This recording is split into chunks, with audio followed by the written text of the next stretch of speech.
मान अनेक विभिन्नताएं और इन विभिन्नताओं में भी समानताएं। जी हाँ, ऐसी है हमारी 5000 साल पुरानी सभ्यता भारत। मैं प्रियतोष देवरकवाल जम्मू विश्वविद्यालय भारतीय विश्वविद्यालय संघ का आज प्रतिनिधित्व कर रहा हूँ। सदन में मौजूद मेरे भारत के आज और मेरे भारत के कल को मेरे और भारत के मुकुट जम्मू की कश्मीर की तरफ से शत शत नमन। मान्यवर, मैंने जिन पंक्तियों से शुरुआत की है वो पंक्तियां सीधे तौर पर इस ओर इशारा करती हैं कि भारत आज से नहीं बल्कि भारत सदियों से दुनिया के लिए केवल एक शब्द के रूप में नहीं बल्कि एक ब्रांड के रूप में हमेशा उपस्थित रहा है। महोदय, मैं आपसे पूछना चाहूंगा कि ये विश्व कहां से ले पाएगा जम्मू कश्मीर के पश्मीना के स्पर्श को? ये विश्व कहां से ले पाएगा आसाम की चाय का चस्का?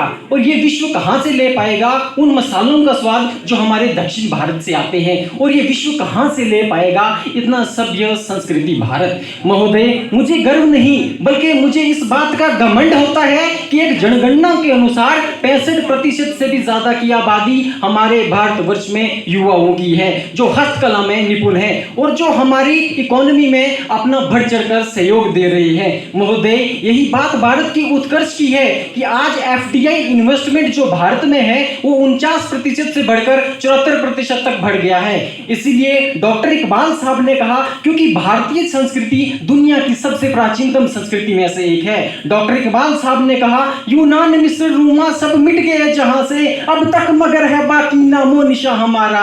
कुछ बात है कि हस्ती मिटती नहीं हमारी, कुछ बात है कि हस्ती मिटती नहीं हमारी, सदियों रहा है दुश्मन दोहरे जमा हमारा। भारत की संप्रभुता को देखते हुए अंग्रेजी शासकों ने यहाँ पर बहुत देर तक हमारा शोषण किया। वक्त की विडंबना देखिए, जिस मेक इन इंडिया का कभी कभार मजाक उड़ाया जाता था, आज वो बब्बर शेर 5 साल से ऊपर का हो चुका है, 7 साल का हो चुका है। वक्त की विडंबना देखिए कि इस मेक इन इंडिया का ऐसा नतीजा है कि आज फॉरेन डायरेक्ट इन्वेस्टमेंट हमारे भारतवर्ष में 49% से बढ़कर 74% बढ़ गई है। और इसे कहते हैं, जो हमारे पूर्वजों ने हमारे भारतवर्ष का सपना देखा, जिसे हम वासुदेव कुटुंबकम कहते हैं। हमारे संस्कृत में एक प्रसिद्ध श्लोक है, आनो बद्राहा कृत्वो यंतु विश्वतो, अर्थात विश्व की चारों तरफ से कल्याणकारी विचार हमारी तरफ आए। और ये कहीं ना कहीं हमारे सभ्य भारतीय संस्कृति को दर्शाता है। हमारे देश का निर्माण, मैं आपको स्पष्ट कर दूं कि हमारे देश का निर्माण तब तक सफल नहीं होगा जब तक एक सरकारी स्कूल में जाने वाला छात्र वहां खाना खाने के लिए नहीं बल्कि वहां पढ़ने के लिए जाएगा। हमारे स्कूल का निर्माण,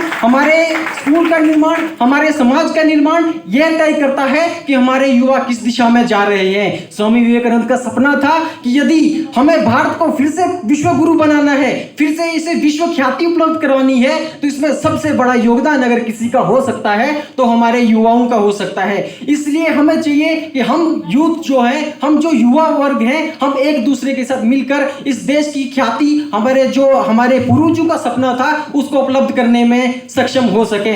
मैं आपको यह स्पष्ट कर दूं कि हमारे भारतवर्ष में कहीं ना कहीं कुछ ऐसे कण आपको मिलेंगे जो कहीं ना कहीं हमारे कम्युनल हार्मनी को डिस्टर्ब करते हैं। लेकिन मैं आपको यह स्पष्ट कर देना चाहता हूं कि कुछ बात है इस देश की मिट्टी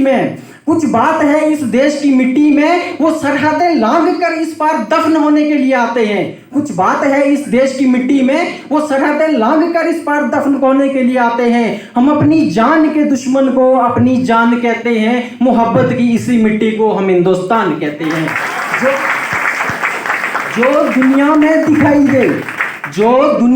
दिखाई दे उसे कहते हैं खामोशी, जो दुनिया में दिखाई दे उसे कहते हैं खामोशी, जो आंखों में दिखाई दे उसे तूफान कहते हैं। ये जो दीवार का सुराख है साहब, ये जो दीवार का सुराख है, चाइना, अमेरिका, पाकिस्तान साजिशों का हिस्सा है, मगर हम इसे अपने घर का रोशनदान कहते हैं। मोहब्बत की इसी मिट्टी को हम हिंदुस्तान कहते हैं।